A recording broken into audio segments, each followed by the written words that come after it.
All right, you are ready to go. Okay, good afternoon. I'm Liz Staubach, Chair of the Albany IDA. I'll call the February 16th meeting to order. Notice that we have a quorum with all members except for Darius Shanafar present. The first item of business is to ask for the waive of the reading of the minutes and adopt them as presented. Can I get a motion? So moved. And a second? Second. All in favor? Aye. All right. Next item on the agenda is the report of the Chief Financial Officer. I'm going to hand it over to Tom Levertucci from VST to give an update. Yes, for the month of January, we received, in your packet, we received agency fees from 760 Broadway, a large one from Clinton Ave Apartments and LV Apartments. We did have interest income on our accounts of $2,106, and our monthly expenses included the monthly management contract, an agency council payment to the city, and a support payment. Other than that, that's what came in and went out. Okay, thank you. Any questions? Okay, then we'll move on to unfinished business, which we don't have any. And for new business, I'll turn it over to Andy. Sure. Here with us today are representatives from IndusPat. This project was introduced to the Finance Committee last week. It involves the new construction of an approximate 75,000 square foot distribution facility off of New Carter Road. The request of the project applicant is for sales and mortgage recording tax exemptions only. They're here with us to answer any potential questions, and on the docket today is a potential public hearing resolution. And this was covered at last week's Finance Committee with a favorable recommendation. Are there any questions for the applicant? Chair, I do have one comment. Go for just it. quickly. If you go to page 3 of the resolution, and this is a change in the format of the typical public hearing resolution that's considered by the board. And this change, it's the bold language at the end of the carryover paragraph. There were some legislative changes end of last year, beginning of this year, which requires the IDA to send a copy of this notice to the affected taxing jurisdiction. I'm sorry, not this notice, this resolution to the affected taxing jurisdictions. Just by way of information, when we hold the public hearing and we publish the public hearing notice, we actually send a copy of that notice to each of those affected taxing jurisdictions. So this is another public notice distribution, if you will, and I just wanted to bring it to your attention because it's a technical change, but a change nonetheless in what we've been doing procedurally.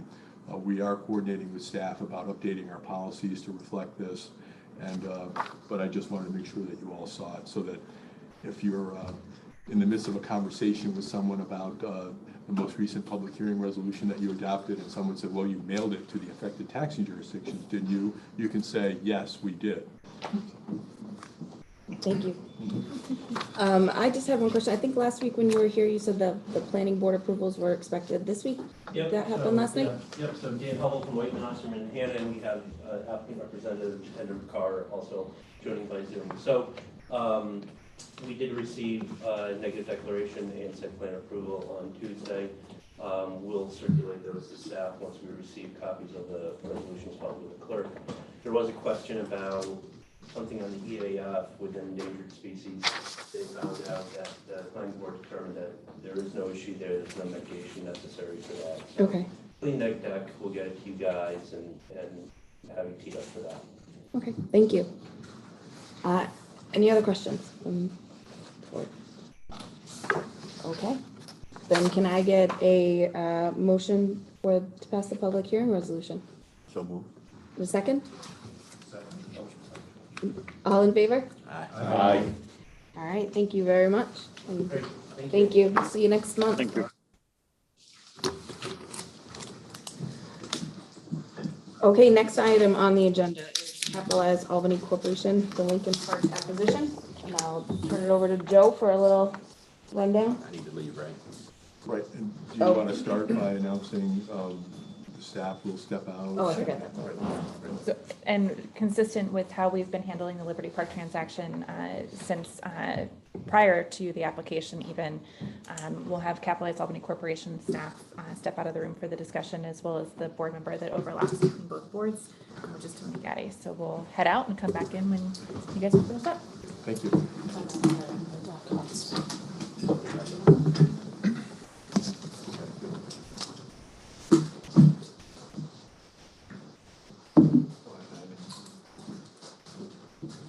So the resolution for consideration by the board is a resolution continuing along the path of conveying the property out to the, actually, we should still be on, no, this is open.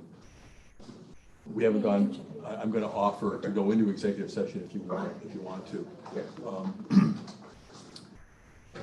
Continues the process of conveying the property from the IDA to Capitalize Albany Corporation, and that's the purpose of this resolution. We can go into more detail with respect to the resolution if you want by going into executive session, because it does involve the transfer of real estate, and it certainly involves pending litigation, because we're in litigation now with the prior owner of the project in connection with the condemnation. And that's proceeding along a separate parallel path.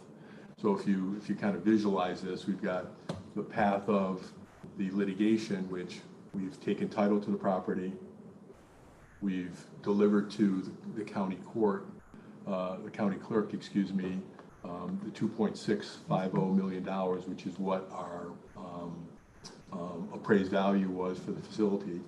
And now we're also on a parallel path moving forward procedurally with the conveyance of the property to the entity that applied to us originally, CAC, and they have formed a wholly owned LLC to act as the title holder of the property. Again, I can go into more detail of this in executive session if you want, and I'm also available, obviously, to answer questions on the resolution. But the whole purpose here is to continue the ball, if you will, rolling with respect to conveying the property ultimately to CAC and its wholly owned LLC that it created. Need a motion, I'll make the motion. I can second.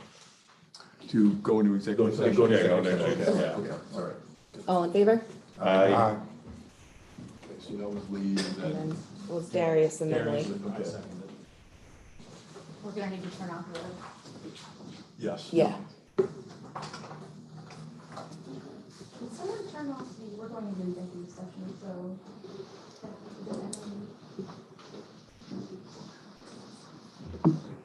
Don't turn it back.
Oh, it's now green, so let's try it. Yeah, that literally. Okay.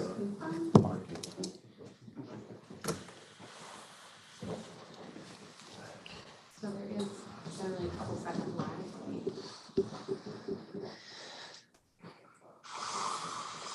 There's audio. All right, so you are now live and recording, and there's audio. Thank you for doing this again. Thank you.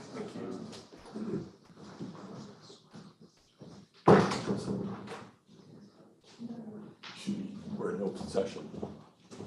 Oh, yes. Oh, Yeah. okay, yep. All right, so we are back for round 2 out of executive session, and I will mention that no action was taken during executive session, and now we'll ask for a motion on the resolution for Capitalized Albany Corporation Liberty Park Acquisition Assistance.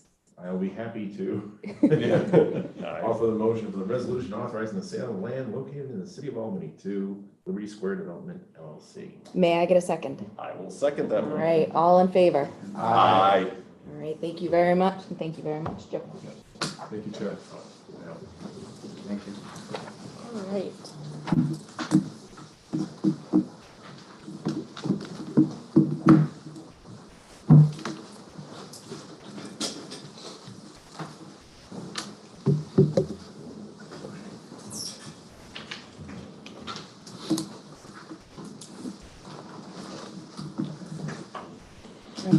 Ready to go? Next item on the agenda is agency update.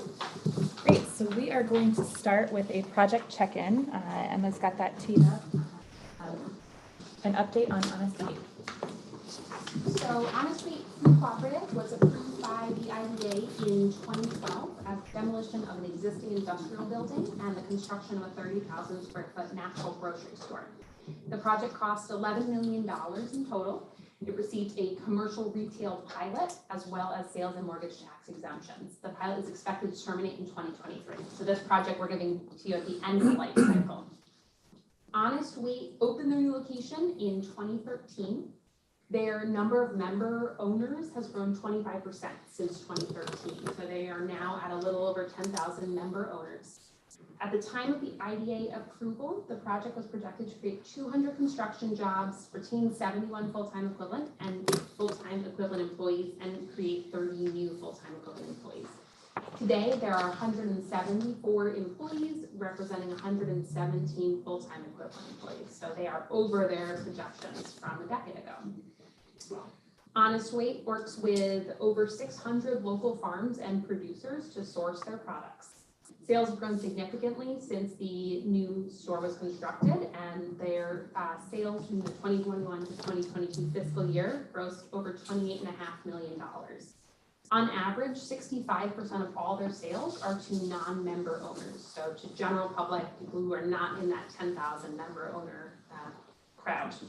Its continued operations generate sales tax for our local entities and improve access to healthy food options for the region.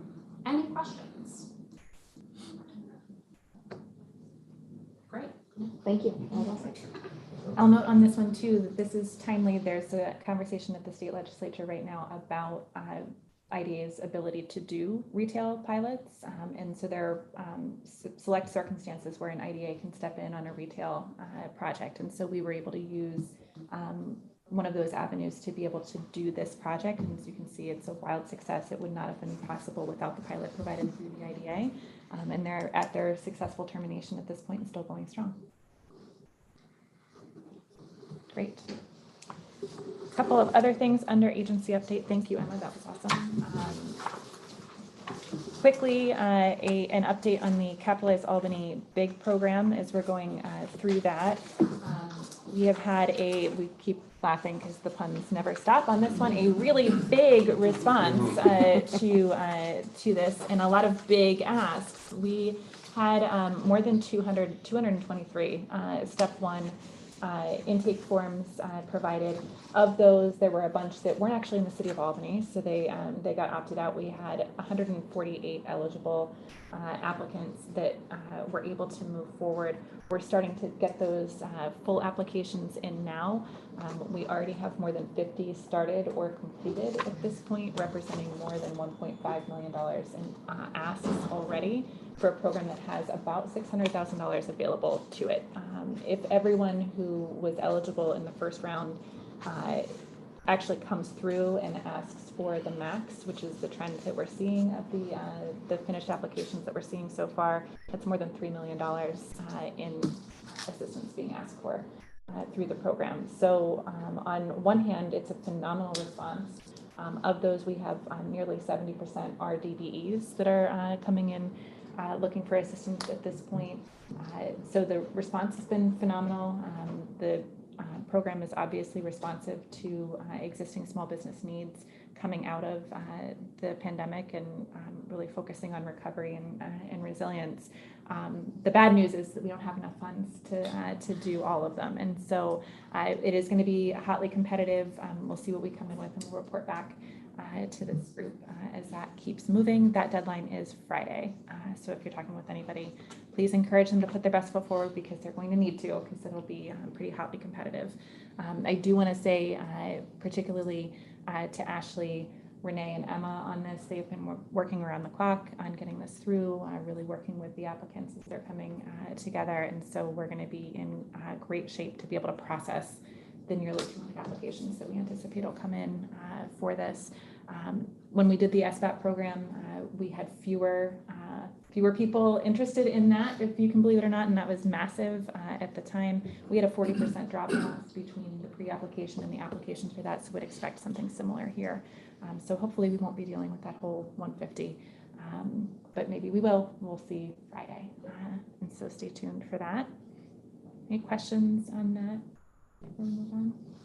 Do we have any idea why so many more applicants now than before? Like, are we trying to look at a reason, or? Yeah, I know you guys have enough on your plate. That's a great question. No, the SBAP program, the Small Business Adaptation Program, was very COVID specific. So that was for the IDA funds that were used for that program were for PPE specifically. And then the other portion of the program had to be adaptations specifically related to dealing with COVID. So it was a really niche program. This one we've designed per the application to the city's ARPA program. We've designed it to be as flexible and business friendly as possible, trying to be really responsive to whatever it is on the capital side that businesses need. The downtown bid and central ave bid are partnering on so those non-capital investments, things like working capital, business assistance, back rent, things like that. But for ours, outside of that, it's got to be for a purchase. It's a pretty flexible program, pretty flexible match. So we knew that we were going to get a great response. We didn't expect people to be this ready, this quick with what they need. So it shows that our local businesses are investing and are thinking of the future and really trying to strengthen them. So we're excited about that and looking forward to making the best awards possible. Thank you. All right, moving on. I do have, and I'll hand out, the mayor did issue a veto of the inclusionary zoning policy. Thank you. So I'll have this for you. It was posted publicly as well. Marisa, I know you have one, but Joe, I'll hand you one in case you haven't seen it. It's in the paper today too. Great. I didn't see that it was in the paper. As an op-ed. So you can see, we've talked through this at committee previously. We certainly share the sentiment of trying to create as much affordable housing in the city as we can, also to create as much housing, period, in the city as possible, and following the governor's directive as well to do so. Because, we've been involved in providing financial analysis for what the proposal would do to multifamily projects coming forward. We have been unable to find a way to make projects pencil, just period, with the way that things that it's been proposed. I will say, Council Member Vallerin, who was the one that introduced the legislation, has been really phenomenal about being patient, waiting on analysis, going back and forth. The proposal did change significantly from the first iteration of the legislation that had gone in, responsive to the analysis that was provided. We unfortunately weren't coming at it as a negotiation. We were coming at it as it's black and red math of really being able to put forward what we would need to get to achieve the hurdle rates that developers need to see on their projects. And so you see some of that analysis was included in the memo of opposition that the mayor had provided prior to the council's vote. There had been testimony before the council, including a former IDA board member, in favor of the legislation. The council did vote nearly unanimously. It was a 14 in favor, 1 present vote to move forward with a number of co-sponsors. The indication is already that they're looking to override the mayor's veto on this. And so we sort of know what's coming at us at the IDA, like we've talked about before. In a sense, it's good timing that we are starting the revision of the project evaluation assistance framework. We are going to need to make some changes. We've already run the legislation past our third-party analyst who's helping us with this. We know we're going to need to make as many changes as we can to accommodate the loss in revenue on projects to be able to move things forward. We'll do what we can here. We'll bring all of that to you, and we'll walk you through the financial analysis as we go through that update process as well.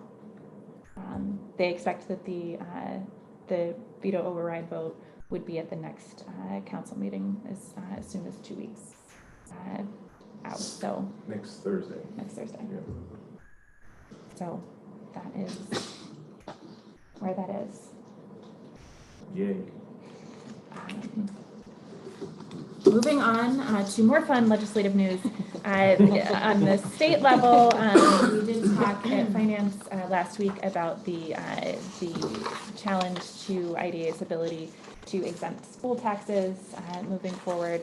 I want to thank Darius for his effort and willingness to provide a letter to the editor about Albany's experience with the IDA and school taxes. You've got a copy of that letter within a memo that was provided in the today's materials. It is a bit modified, but they do tell me they're going to publish it. I haven't looked at the paper today, but late this week, so tomorrow, maybe this weekend. I just want to say here, it was really aggravating for me to see those figures in that article written with zero analysis and zero following up in the assertions made, I assume, by the lobbying group, a self-interested lobbying group from Washington, D.C., who didn't, they just took the numbers that were presented to them as gospel without doing it. And doing it on a statewide level is one thing, but when you pick out 2 municipalities that are right here in the area and you don't follow up and see what those numbers really mean, it's just astonishing to me that would get printed. So I had to, as you may have seen here, release my feelings in my words.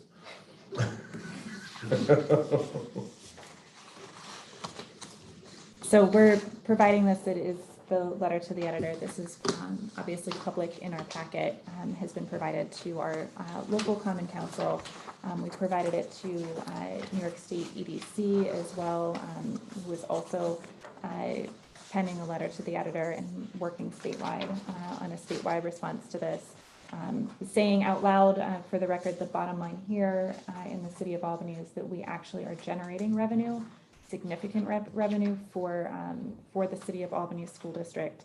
And walking through, I won't read through all of the bullets that are included in the memo, but over the past 5 years, our piloted projects are expected to generate more than $58 million in new revenue to our taxing jurisdictions. It's about 34 million of that would go to the city school district directly. And then the projects in themselves will create more than $168 million in new taxable value.